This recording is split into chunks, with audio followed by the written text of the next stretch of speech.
Were you involved in a rear-end auto accident and you are wondering how much your case is worth? Check out this video to find out.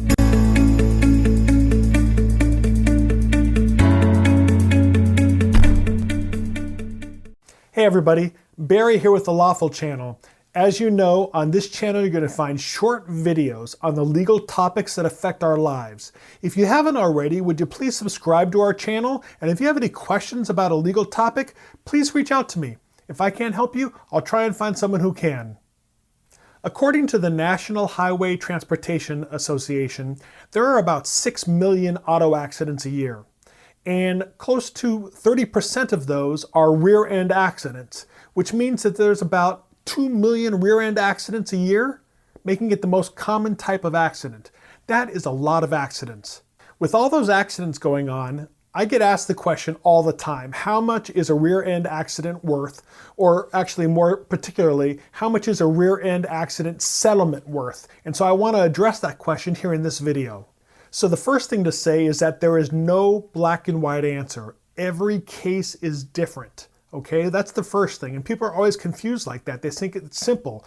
They got hit from behind and there's going to be a set number that they recover. That's not the case. It varies on a variety of circumstances. And the first one I want to talk about is liability. Who's responsible for the accident? Well, personal injury attorneys like rear-end collisions. Why? Because usually there's not much question about who's at fault for the accident. Generally speaking, the person who rear-ends you is at fault for the accident. Now, I've seen exceptions to that. I've had some cases where vehicles were driving down the road and they cut off another vehicle and then they get rear-ended. Well, in that case, the rear vehicle may have a good argument that they actually aren't responsible for that accident. But generally speaking, in a rear-end case, the driver in the back is going to be responsible. So what if the driver in the front is also partially responsible for the accident? Well, in my home state of Illinois, we're a comparative negligence state, which means even if you are partially responsible for the accident, you can still recover your part of the damages. So for example, in Illinois again, if you're not over 50% responsible for the accident, you can recover that percentage of your damages. Now in some states, like California, they're a pure comparative negligence state, which means that even if you're 90% responsible for the accident, you can still recover for that 10% that you're not responsible for. So liability and percentage of liability is a really relevant question to ask when you first get started. So after you address liability, the next question that I always look to is, what is the severity of injury? So now in rear-end accidents, traditionally what you'll see is neck sprains and strains, back sprains and strains, concussions, whiplash type injuries. And you have to look at those injuries, or any injury for that matter, on what I call a sliding scale. So on the left-hand side, there are sprains and strains, and on the right-hand side, there are, well, wrongful death or dismemberments and, really massive injuries. If you are on the left side of the sliding scale, so you've got sprains and strains, the value of your case is going to be dramatically less than if you suffered a herniated disc or a broken bone or a more severe injury. So it's a sliding scale. So always address what the severity of your injury is, and that gives you practical advice as to how much your case is worth. The next factor is the permanency of your injury. So let's take, for example, a hypothetical. You're involved in a rear-end accident and your head is flung forward and it slams into the steering wheel and it causes a serious cut or a gash in your forehead. Well, if that gash turns into a scar later on, and that's a permanent disfigurement, and it's something, and it's in a place obviously where everybody can see, well, that claim is going to be worth a lot more money than a simple back strain or sprain.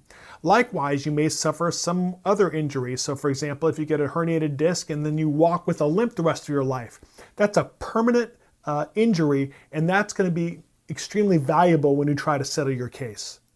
The next factor is something that I've talked about on this channel many times, and it is how much insurance is there. And people are always surprised. They may have $1 million case, but if there's only $25,000 insurance, well, guess what? You're going to be limited, generally speaking, to a $25,000 recovery. So it's critical to find out how much insurance there is before proceeding with your case. Okay, two last factors when trying to value a rear-end collision, okay? So these are economic factors. The first one is the amount of your medical bills. So generally speaking, you're going to be able to recover for the amount of your medical bills. If they're $5,000, you can recover $5,000. Now, that is not a rule that applies in every state. So I strongly recommend checking what the rules are where you are and what jurisdiction you're in. But generally speaking, if you've got an economic loss of medical bills or prescriptions or supplies that you bought, a cane, a walker, whatever it might be, you can get reimbursed for that. And then secondly, another economic damage that you can recover is your lost wages. So if you lost $2,500 because you weren't able to work, you can recover that money, but one caveat, it's got to be verifiable. So you can't just tell an insurance company like State Farm, I lost $2,500, cut me a check. They're going to have to document it through a lost wages verification form or some other form of confirmation before that you could recover.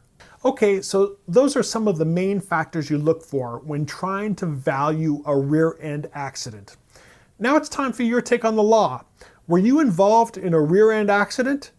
Did you try to recover from an insurance company? How did it work out for you? Tell us about it in the comments section below. Hey everybody, thanks for checking out this short video on how to value a rear-end accident settlement. If you haven't already, would you please subscribe to our channel? And if you have any legal questions, please reach out to me. If I can't help you, I'll try and find someone who can.